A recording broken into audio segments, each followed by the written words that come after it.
22ஆம் சங்கீதம் 18ஆம் வசனத்தை நீங்க வாசிச்சு பாத்தீங்கன்னா, என்னுடைய வஸ்திரங்களை அவர்கள் பகிர்ந்து கொண்டார்கள், என்னுடைய அங்கிகளுக்காய் சீட்டு போட்டார்கள் அப்படின்னு தாவீது ராஜா எழுதினாத 1000 வருஷத்துக்கு பின்பதாக இயேசு கிறிஸ்து சிலுவையில யோவான் 19:23-24 வசனத்தை நீங்க வாசிச்சீங்கன்னா, சிலுவைக்கு கீழே உட்கார்ந்து போச்சவர்கள், ரோமானிய போச்சவர்கள் என்ன பண்றாங்கன்னா, இயேசு கிறிஸ்து வஸ்திரங்களை பங்கிட்டதையும், பின்பு அவருடைய கையில் இல்லாத அந்த அங்கியை என்ன பண்றாங்கன்னா, யாருக்குள்ள சீட்டு போட்டதை, சிலுவை கடையில் உட்கார்ந்து சீட்டு போட்டதை நம்ம பாக்குறாங்க.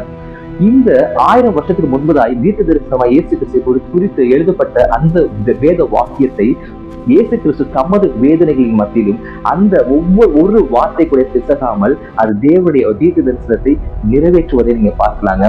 உங்கள் வாழ்க்கையிலும் கூட உங்களுக்கு கர்த்தர் சொன்ன வாக்குத்தத்தத்தை, உங்கள் கண்ணீர்கள் எவ்வளவு கண்ணீர் இருந்தாலும் அந்த அத்தனை கண்ணீர் கர்த்தர் அக்கௌண்ட்ல வச்சிருக்கிறாருங்க.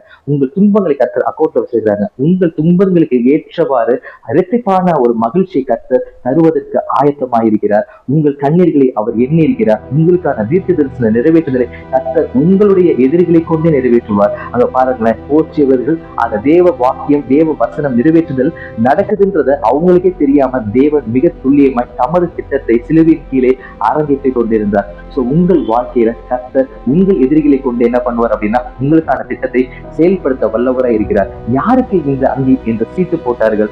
இயேசு கிறிஸ்து சொல்றாரு, உங்களுக்காக இந்த அங்கி, உங்களுக்காக அந்த நீதியின் அங்கி, அந்த ஆடை இருக்குது. உங்களை இழிவுபடுத்த நினைத்த மக்களுக்கு முன்புதான், உங்களை அவமானப்படுத்த நினைத்த மக்களுக்கு முன்புதான் கர்த்தர் தமது நீதியின் ஆடியை மகிமையினால உங்களுக்காக உடுத்தி வைப்பாருங்க. இந்த சீட்டு போட்ட இடத்துல கூட கர்த்தரே ராஜாவா இருக்கிறாருங்க. அந்த நீங்க வசனத்தை பார்த்தீங்க அப்படின்னா, அந்த சீட்டு போடுறாங்க, சீட்டு மடியில குலுக்கி போடப்படும் காரியத்தையும் கர்த்தரால் கைகூடும். அந்த சீட்டு போட்ட இடத்துல கர்த்தரே ராஜாவா இருக்கிறார். உங்கள் வாழ்க்கையில திட்டங்கள் மத்தியில, சூழ்நிலைகள் மத்தியில கர்த்தரே ராஜாவா இருக்கிறாருங்க.